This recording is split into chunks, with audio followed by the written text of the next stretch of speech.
Kita ke informasi pertama, pemirsa. Pagar laut sepanjang 3,3 km di Bekasi mulai dibongkar. Pembongkaran dilakukan sejak pukul 10 waktu Indonesia Barat. Pembongkaran dilakukan secara mandiri oleh PT Tunas Ruang Pelabuhan Nusantara atau PT TRPN selaku pemilik pagar laut.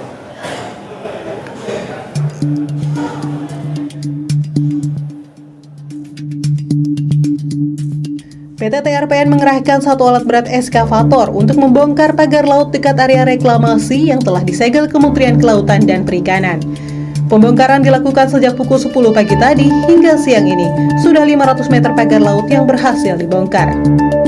Pembongkaran ini diawasi langsung oleh Dirjen Pengawasan Sumber Daya Kelautan dan Perikanan atau PSDKP Pung Nugroho Saksono dan Kepala Dinas Kelautan dan Perikanan atau DKP Jawa Barat Hermansyah.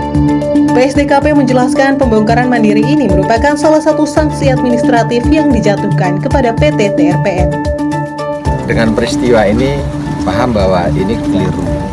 Jadi dengan kesadaran sendiri dari pihak perusahaan ini menjadi contoh yang lain ya. Jadi nanti siapapun yang terbukti atau kami periksa ada pelanggaran, inisiatif seperti beliau ini bagus. Jadi yang masang yang membongkar. Jadi ini menjadi pembelajaran kita semua. Tidak hanya di sini, di wilayah lain ya kan, yang merasa salah santai.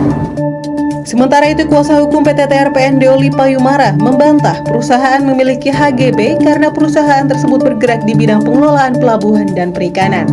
Sedangkan terkait SHM, Deoli menyebut itu adalah milik masyarakat yang rencananya akan dikelola perusahaan, tapi ternyata sekarang ditutup. Kalau PT TRPN sendiri kalau bicara HGB nggak punya HGB.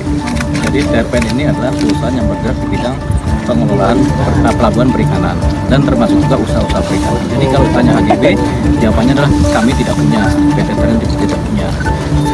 Kalau HGB nggak ada, SHM itu yang punya masyarakat. Justru kami lagi mencoba mengelola yang punya masyarakat ini tadinya, supaya nanti kami dapat kuasa untuk melakukan pengelolaan. Tapi kan ternyata kan ini clear ditutup. Jadi mau nggak mau kami akan tetap bekerja di bidang pengelolaan pelabuhan perikanan. Nah, harapan kami nanti pelabuhan jadi besar. Nanti ada persoalan-persoalan penyelenggaraan hukumnya bagaimana, kemudian peraturan perundangan bagaimana, kami akan patuh. Memang seperti disampaikan sama Pak Dirjen, kami salah. Pembongkaran pagar laut sepanjang 3,3 km ini ditargetkan rampung dalam 10 hari ke depan. Eka Jaya Saputra, Berita 1, Kabupaten Bekasi, Jawa Barat. Dan bersama untuk mengetahui kondisi terkini pembongkaran pagar laut di Kabupaten Bekasi, kita sudah bersama dengan kontributor Berita 1, ada Eka Jaya Saputra di sana. Eka, selamat sore. Seperti apa proses pembongkaran pagar laut di tempat Anda melaporkan saat ini dan siapa saja yang terlibat yang Anda lihat?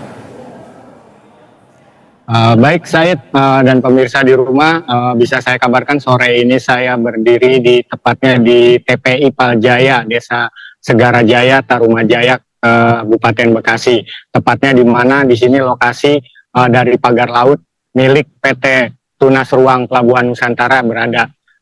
Saat ini dari sejak pagi tadi pihak TPRN sendiri sudah mulai melakukan pembongkaran secara mandiri, tentunya di bawah pengawasan dari pihak KKP dan DKP Jawa Barat. Sampai sore ini proses pembongkaran masih berlangsung. Pihak TPRN sendiri mengerahkan 13 pekerjanya untuk membongkar pagar-pagar laut yang terbuat dari bambu dan juga mengerahkan satu alat berat berupa eskavator jenis long arm untuk mengangkat bambu-bambu tersebut, pagar-pagar laut tersebut. Begitu. Baik, Eka, lalu sejauh ini sudah berapa kilometer pagar yang dibongkar hari ini? Baik, informasi yang saya terima untuk sampai sore ini pembongkaran masih di kisaran jarak masih 500 meter lebih. Karena butuh juga proses yang sangat sulit, mungkin proses ini masih dilakukan terus sampai nanti sore hari nanti selesai dilakukan untuk pembongkaran hari ini. Namun pihak TPRN juga tadi memastikan untuk penyelesaian pembongkaran ini bisa dipastikan kurang lebih selama 10 hari ke depan. Begitu, Said. Baik, dipastikan akan selesai 10 hari ke depan. Anda tadi menyaksikan, mengatakan bahwa prosesnya sulit. Kendalanya apa, Eka, sampai kemudian proses pembongkarannya sulit? Baik, Said, karena di tengah-tengah laut ini kan, di pesisir-pesisir ini banyak bambu-bambu yang sudah ditancap juga, karena hanya menggunakan eskavator satu, dan beberapa petugas juga kesulitan membongkar atau mengangkat dari bambu-bambu ini, begitu, dan mengangkutnya ke pinggir daratan, begitu, Said. Baik, terima kasih atas informasi Anda. Kontributor Berita 1 Eka Jaya Saputra sudah melaporkan langsung untuk Berita 1 Sore. Selamat kembali bertugas.